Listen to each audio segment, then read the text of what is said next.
तो कभी दो कदम आगे बढ़ने नहीं देती दोस्तों।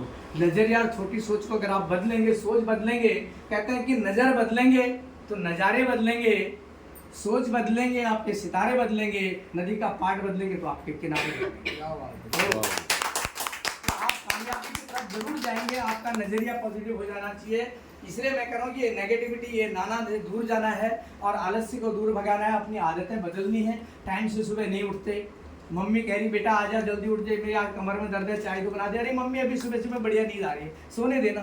अरे रात को 1 बजे तक तो मैं कॉमेडी देख रही थी, आई डोंट नो क्या देख रही थी। सकल पदार्थ है जग माही और कर्महीन नर पावत नाही। ये रामचरितमानस में गोस्वामी तुलसीदास जी लिख गए थे। वो तब लिख गए थे जब पत्नी ने शब्दों की लात मारी।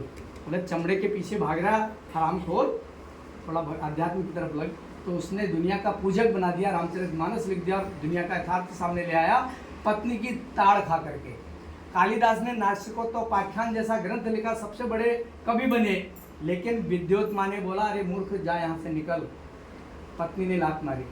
ठीक है, यानी पत्नी की झिड़क सुनने से इंसान कामयाब हुआ। मैसेज ये नहीं जा रहा है, मैसेज ये कि पत्नी को भी जागरूक करो, वो आपको पॉजिटिवली सपोर्ट करेगी। आप विश्वास बनाए रखोगे, तू मैं और चरित्र के ऊपर उंगली ना आप उठाएं ना वो उठाएं और कहीं की घेरबाड़ करें, तो आपका परिवार अच्छा चलेगा दोस्तों। हेलो, बहुत सारी कंपनियां उल्टा सीधा होता है। मैं यहाँ आया हूँ, मेरी नज़र अगर गलत होगी, मैंने कहा ना सर्व यत्र नारेस्तु पूजनते रमनते तत्र देवता। जहाँ नारियों की पूजा होती है वहाँ देवता वास करते हैं। नारी 9 शक्तियाँ, नवरात्र 9 दिन के आते हैं। माता आदिशक्ति के 9 रूप हैं। चामुंडा देवी का क्या 9 रूप हैं? नहीं, वो 9 रूप में ही तो है ना सर। आप समझिए उसको पहले दिन से शैलपुत्री, चंद्रघंटा आदि सब करते चले जाइए। देखो सर ऐसा है, जल में मगर से बहर तो करना ही नहीं नहीं मारना, क्योंकि कोई शब्द अंदर से चुभता है तो you have not permission to do that.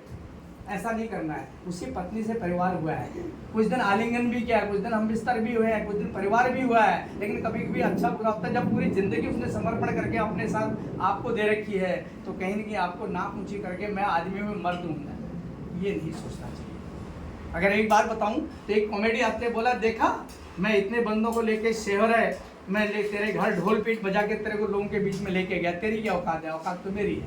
उसने कहा ओ हरामखोर, तू तो विटनेस लेके आया था ना। मैं देख माँ बाप सब कुछ समाज छोड़ के अकेले मैं वो शेर नहीं हूँ, तेरे इतने लोगों को हरा के बैठा और आज तेरे घर पर कब्जा करके बैठे। तो वो कब्जा करके बैठी, उसका सम्मान तो करना पड़ेगा आपको, बिकॉज आपके पास पोटेंशियली परमात्मा ने वो पावर नहीं दी जो उसको दी हुई है। इसलिए हमारे यहाँ न्यूट्रिशन उसको 53 दिए हैं, न्यूट्रीचार्ज वोमेन उसको 53 दिए हैं, आपको न्यूट्रीचार्ज मैन केवल 33 दिए हुए हैं। हेलो तो मैं कह रहा हूँ, जब ब्रह्मा विष्णु महेश ने प्रण किया आध्यात्मिक तौर से, माँ शक्ति को प्रकट किया, आदिशक्ति को, आदिशक्ति के 9 रूप आए, बंचन के अलग अलग आए, तो 9 रूप से दुनिया चली है, तो माँ को बंधन तो करना पड़ेगा। धरती माँ में रह रहे, ये भी तो माता है। 9 माताओं के हम पूजन करते हैं, वो भी तो माता है। एक मेरी माता मेरे बाप की पत्नी थी, आज मेरे बच्चों की माँ है, मेरी पत्नी है। हमें माता का रूप तो देखना पड़ेगा ना।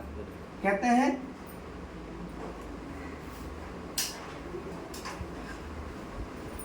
मातृवत परदारेषु, संस्कृत भी आता है, हिंदी अंग्रेजी भी आती है, अदरवाइज मत जाइएगा, लेकिन समझिएगा।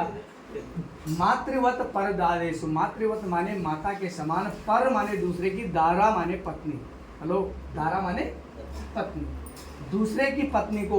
संस्कृत आपने नहीं पढ़ी होगी, जैसे एक वचन बहुवचन द्विवचन होता है, बालकः बालको बालका, बालकम बालको बालकान, बालकेन बालकाभ्याम बालकेभ्य, ऐसे करके 7 विभक्तियां होती हैं। बालकेषु माने दूसरों में। जैसे वृक्षात पत्रम पतति, पेड़ से पत्रा गिरता है, अपादान कारण गिरता है, डिटैचमेंट होता है, हमें डिटैच नहीं करना है, हमें अटैच करना है। तो आत्मवत परदारेषु, दूसरे की पत्नियों में अपना माता स्वरूप जो इंसान देखे, यहाँ पर पाप आएगा क्या? हेलो, माँ का स्वरूप जब आप दूसरों पे देखोगे तो पाप मन में आएगा क्या? सोचना पड़ेगा। आत्मवत सर्वभूतेषु, जैसे मुझे दर्द होता है, जैसा मेरा खून ब्लड है, जैसे मुझे भूख प्यास लगती है, वैसे आपको भी लगती है, आपको भी लगती है, आपको भी लगती है, आपको भी लगती है। अपने समान सबको समझने वाला, अपनी माँ की तरह दूसरे की नारियों को समझने वाला।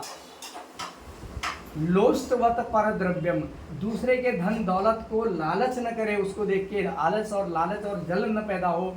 उसके पास सोना हीरा है तो है, लेकिन मेरे लिए मिट्टी है, मेरे लिए उसमें लालच नहीं होना चाहिए। ऐसा जो समझेगा वही कामयाब होगा, वही पंडित कहलाएगा। कहा था ना कि पोथी पढ़ी पढ़ी जुग मुआ, पंडित भया न कोई, ढाई आखर प्रेम का पढ़े सो पंडित होए। प्रेम ढाई आखर ही है ना, पौ में रौ की मात्रा यही लग गई प्रेम।